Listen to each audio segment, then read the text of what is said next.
నువ్వు ఇంకా చిన్నోడు, నువ్వు చేయకూడదు అనేవాడు. అంటే నీకు పూనకం వస్తుంది కదా మళ్ళీ వదిలేదు. హిందీలో మాట్లాడతా భయేస్తుంది మాకు. నార్త్ ఇండియన్ ఇష్టమా, సౌత్ ఇండియన్ ఇష్టమా? ఇండియా అంటే ఇష్టం.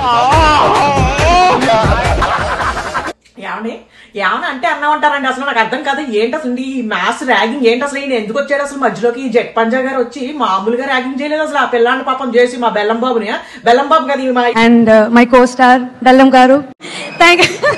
ఇవాళ నుంచి బెల్లం గారు, ఆవిడ ఎవరో స్టేజ్ ఎక్కి బెల్లం గారు అంది కదా. ఏంటండి అసలు నాకు అర్థం కాదు.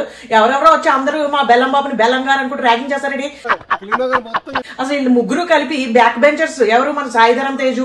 అలాగే ఆయన అసలు ఉన్నాడా అండి లేడా? ఎవడు? మన నారా రోహిత్ గారు కోమలాకి వెళ్ళిపోయారు. అలాగా కామ్గా కూర్చున్నారు. ఎందుకైనా మంచిది, ఇప్పుడే ఎంగేజ్మెంట్ అయింది మనకి. ఎక్కువ మాట్లాడామంటే మళ్ళీ ఎందుకు వచ్చింది గోళ అన్నట్టుగా కామ్గా ఉన్నారు ఆయన.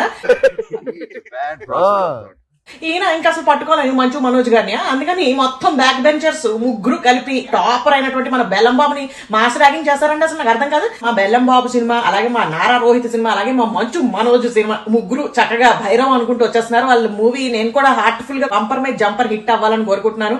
So all the very best వీళ్ళ ముగ్గురికి. బెల్లం అంటేనే ఇష్టం అన్నట్టుగా మా సాయిధరం తేజ్ గారు కూడా వచ్చేసి మా బెల్లం బాబు సినిమా కోసం, అలాగే నారా రోహిత్ మా మంచు మనోజ్ గారి సినిమా కోసం ప్రమోషన్ కి వచ్చేసి వాళ్ళని ఎంకరేజ్ చేశారు. ఈ మూవీ నేను కూడా రేపు చూడబోతున్నాను. ఎలా ఉంది ఏంటి అనేది హానెస్ట్ రివ్యూ ఇచ్చేస్తాను నేను కూడా. సో మీరందరూ కూడా భైరవం మూవీ థియేటర్స్ లో చూడండి. All the very best once again team అందరికి.